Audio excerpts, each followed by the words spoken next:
that fire devil and all his in-laws.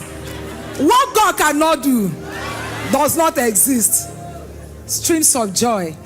On the 22nd of April, my husband that traveled home on the 9th of that same April, that public holiday, hale and hearty, very stable, was brought back to me, to Abuja, as a vegetable.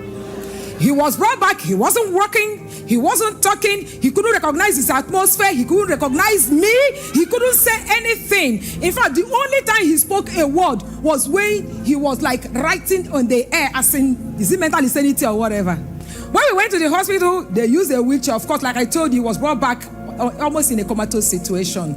They carried wheelchair, took him, they received him in an emergency. The doctors did what they could do. He wasn't improving, rather getting worse. I don't know whether they became afraid or what. They said they were going to refer us, because we went to Wuse General Hospital, where his NHIS is domiciled. They said they were going to refer us. We should choose either National Hospital or FMC. I said, okay, they should take us to FMC. They gave us a referral. We went to FMC. We got into FMC about 11 p.m. They also admitted him on an emergency then. Instead of this man to get better, he was getting worse. 3 days after from the emergency, he was transferred into the ward. Nothing was getting better.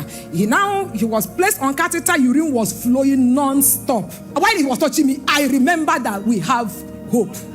We have a place. We have somebody who is already standing in the gap. And meanwhile, streams of joy. I remembered all the professions, all the testimonies, all the declarations, all the words Papa has given on this altar. The day Papa said, your next 15 years has been redeemed, I put my husband's name to it. I reminded God, I said, on the altar of streams of joy, Abuja, your next 15 years has been redeemed. You will not die. And on NSPPD, Papa kept mentioning the case. On Sunday evening, I called my leader. I said, are you still in church? He said, yes. I came. I said, please, I am coming to take Papa's mantle. Please help me get Papa's mantle. I don't want a new mantle. I want the one Papa used today. He said, okay, I should come. When I came, he gave me a word, said, this third service. I said, thank you. I went back straight to the hospital. I placed that mantle on him, and I started praying. On Tuesday, the doctors now came again. They were still murmuring what the nurses was murmuring. And meanwhile, as at that Tuesday, they were still like, we might discharge him. This guy that has not even been pooping on himself also started pooping on himself. So how will you discharge him in this kind of situation? It's like a case of, okay, go and die in your house. I said, it's a lie. I wept. I cried unto God. I said, I have heard discharge, they will discharge him. They said they will discharge him. They will discharge him, but he will come back home. It's somebody who is well that will be discharged. They will not discharge him as a vegetable. He cannot come back in this condition. On Wednesday morning, that was 1st of May.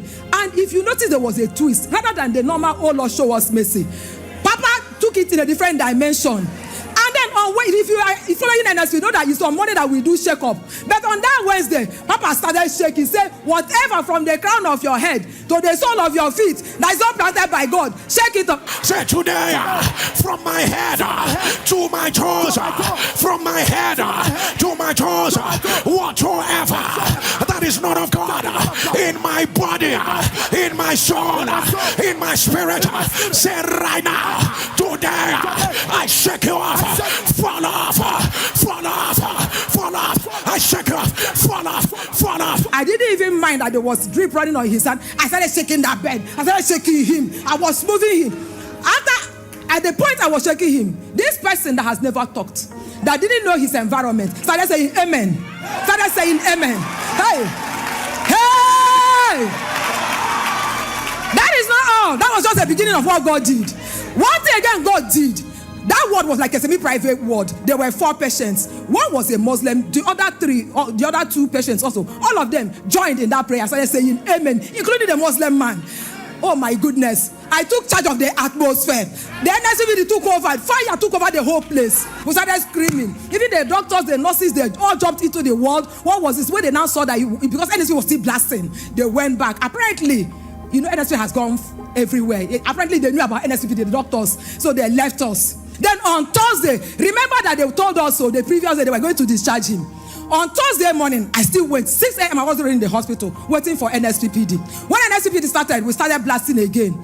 And Papa said, Lazarus, that Jesus said, my friend Lazarus will not die. I will go that I will wake him up. He now said, Call it by name. Wake that situation up. Your health is waking up. Everything is waking up. And Jesus said, Lazarus is not dead. I go. Our friend Lazarus sleepeth. Our friend Lazarus sleepeth. I go that I may wake him. Say, my portion, my evidence cannot die. What the Lord has given to me will not disappear. Say, it is not dead. Say, today I arise. I arise. I arise. I wake it up. I wake it up. I wake it up. I said, Simon, wake up. Because my husband's name is Simon. Simon, wake up. Simon, wake up. Simon, wake up. And then I remember that, and I told him, get up. You don't remember. The first thing God has done is that he's now hearing me, and he can now understand. I said, wake up, children of God. This man that has never, that his neck, he got up. He got up. He got up. He rose up from the bed. He came down from the bed. He came down. Hey! As he rose up, I was going. I said, follow me. He was following me. I was going. He was following me. We started shouting again. We started shouting. The whole was started shouting. They now came.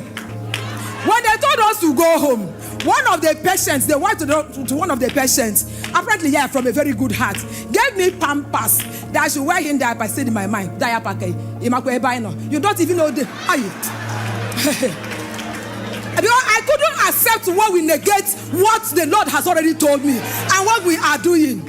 So, but when she persisted, I didn't want her to feel bad. I took him, but I refused to wear him the diaper. She was like, wear it now. I said, the boat guy is already waiting. If we need it, I'll wear him in the car.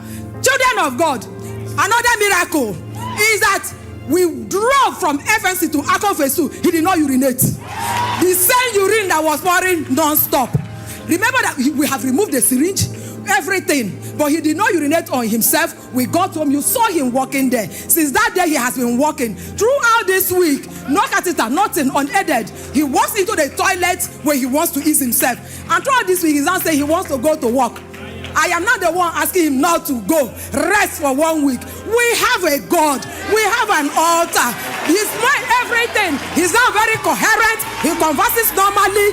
What God cannot do truly does not exist. NSP videos.